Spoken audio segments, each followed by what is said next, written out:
Hi everyone, ఈరోజు మనం చిక్కుడుకాయలో గింజలన్నీ ఒలుచుకొని పెట్టుకున్నామండి. ఈ విధంగా ఒలుచుకొని 2 నుంచి 3 సార్లు వాష్ చేసుకోండి.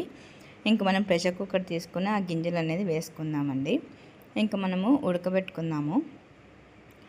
చూడండి, ఇంకా ఒక గ్లాస్ వాటర్ వేసుకొని తగినంత ఉప్పు వేసుకున్నాము. ఉప్పు ఎందుకు వేస్తున్నామంటే టేస్ట్ కోసం అని వేస్తున్నాము. ఇంకా బాగా త్వరగా ఉడుకుతాయి. ఇంకా మూత పెట్టేసి 2 నుంచి 3 విజిల్ వచ్చేంత వరకు బాగా ఉడికించుకోవాలండి. అంతలోపు మనము మిగతాయి రెడీ చేసుకుందాము. ఇంకొక బౌల్లో ఎండి చేపలండి, డ్రై ఫిష్ ఒక 7 నుంచి 8 వరకు తీసుకోండి.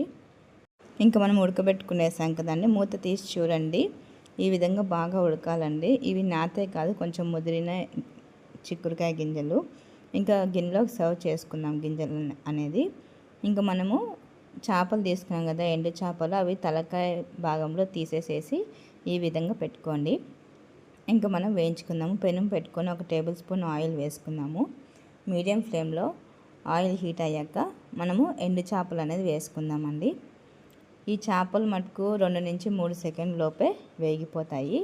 మాడకొట్టకండి, బాగా ఫ్రై చేసుకొని ప్లేట్లోకి సర్వ్ చేసుకుందాము. చూడండి, బాగా వేగిపోయాయి కదా, ప్లేట్లోకి సర్వ్ చేసుకోండి.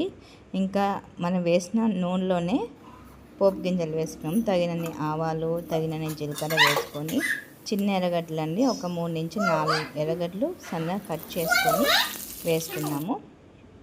చూడండి, ఈ విధంగా వేసుకోండి. ఇవి గోల్డెన్ బ్రౌన్ వచ్చేంత వరకు ఫ్రై చేసుకోవాలండి. ఇంకా మనము తగినంత కరివేపాకు తీసుకొని వేసుకుందాము, ఒక 8 నుంచి 9 ఆకుల వరకు. ఇంకా మనం తగినంత పసుపు కూడా వేసుకుందాము. ఇప్పుడు మనము తెల్లగడ్డ కానీ వేసుకోవచ్చు, అల్లం పేస్ట్ కానీ వేసుకోవచ్చు. నేనైతే ఇంట్లో చేసిన అల్లం పేస్ట్ అయితే వేస్తున్నానండి. ఒక 1/2 టేబుల్ స్పూన్ అల్లం పేస్ట్ వేసుకున్నాము. ఇవన్నీ వేసుకొని బాగా గోల్డెన్ బ్రౌన్ వచ్చేంత వరకు ఫ్రై చేసుకోవాలి. అంతలోపు మనము 2 టమాటాలు కట్ చేసుకొని పెట్టుకుందాం, బాగా మాగిన టమాటాలు. ఇంకా మనం టమాటాలు వేసుకుందామని అవి బాగా వేగిపోయాయి కాబట్టి ఎర్రగడ్డలు. చూడండి, టమాటా వేసాక ఒక 2 నుంచి 3 సెకండ్ వరకు కలుపుతూ మూత పెట్టేయాలి. టమాటా అనేది బాగా ఉడికిపోవాలి. ఈ విధంగా ఉడికిపోయిందంటే మనము ఎసురు వేసినప్పుడు దాంట్లో ఉన్న సూప్ అనేది వచ్చేస్తుంది. ఇప్పుడు మనము ఒక ఆలుగడ్డ పొడుగా కట్ చేసుకొని ఈ విధంగా వేసుకోవాలండి. ఆలుగడ్డ ఒక 5 నిమిషాలు బాగా వేగాలండి టమాటాలో. వేగినాక మనం ఏవైతే చిక్కుడుకాయలు ఉడకబెట్టుకున్నామో ఆ ఉడకబెట్టుకున్న గింజలు వేసుకుందామండి. చూడండి ఎంత పెద్ద పెద్దగా ఉన్నాయో గింజలు. ఇవి బాగా ముదిరిపోయిన గింజలన్నీ, మాకు ఇంట్లో పండిన చిక్కుడు గింజలు ఇవి. ఇంక ఇప్పుడు మనం మసాలా వేసుకుందామండి. ఒక 5 నిమిషాలు మూత పెట్టేసి బాగా వేగనివ్వండి. వేగిన తర్వాత ఇప్పుడు మనము ఉప్పు కారం అనేది వేసుకున్నాం కొలతలతో. 1 టేబుల్ స్పూన్ కారం పొడి వేసుకున్నాము. అలానే 1/2 టేబుల్ స్పూన్ ఉప్పు వేసుకున్నాము. ఉప్పు చూసుకొని వేసుకోండి, ఒకేసారి ఎక్కువ లేకుండా.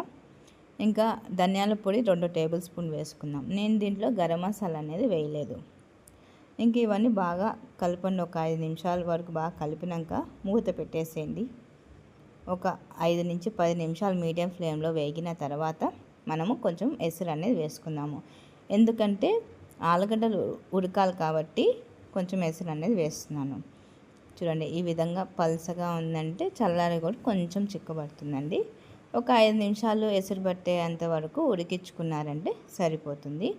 మనం ఇంకా ఉడికించుకున్న తర్వాత ఎండు చేపలు ఉన్నాయి కదా, మనం ఫ్రై చేసుకున్నాం కదా, ఆ చేపలు అనేది కొంచెం ఉడుకు పట్టినాక వేస్తే ఆ చేపలు కూడా బాగా ఉడికి దాంట్లో చేపలో ఉన్న పులుసు అంతా ఈ పులుసులోకి వచ్చేస్తుందండి, ఈ గ్రేవీలోకి వచ్చేస్తుంది. ఈ విధంగా చేసుకున్నారంటే చాలా బాగుంటుంది. అన్నంలో కానీ చపాతీలో కానీ. తగినంత కొత్తిమీర కూడా వేసుకోండి. ఈ చేపలు బాగా ఉడికేలోపు ఇంట్లో ఏదో స్పెషల్ చేస్తున్నారు అనే స్మెల్ వస్తుంటుంది. మటన్ చేపలు దానికన్నా ఇది కొంచెం డిఫరెంట్గా వస్తుంది, టేస్ట్ బాగుంటుంది. తినేటప్పుడుగా తిన్న ఫీలింగ్ అనేది వస్తుంది, చేపల కూర లాగా ఫీలింగ్ వస్తుంది. ఇంక ఇవన్నీ వేసుకున్నాక మూత పెట్టేసేయండి. ఒక 10-15 నిమిషాలు మూత తీసి చూడండి. ఆలుగడ్డ ఉడికిపోయి ఉంటుంది, ఇంకా చేపల్లో ఉన్న పులుసు అంతా కూడా వచ్చేసి ఉంటుంది ఉడికి. ఇంకా టేస్ట్ మటుకు చాలా బాగుంటుందండి. మా ఛానల్ లైక్ చేయండి, సబ్స్క్రైబ్ చేయండి, షేర్ చేయండి. చిక్కుడుకాయ, ఆలుగడ్డ, ఎండు చేపల పులుసు అండి, అంటే కూర చాలా అంటే చాలా బాగుంటుంది. ట్రై చేయండి.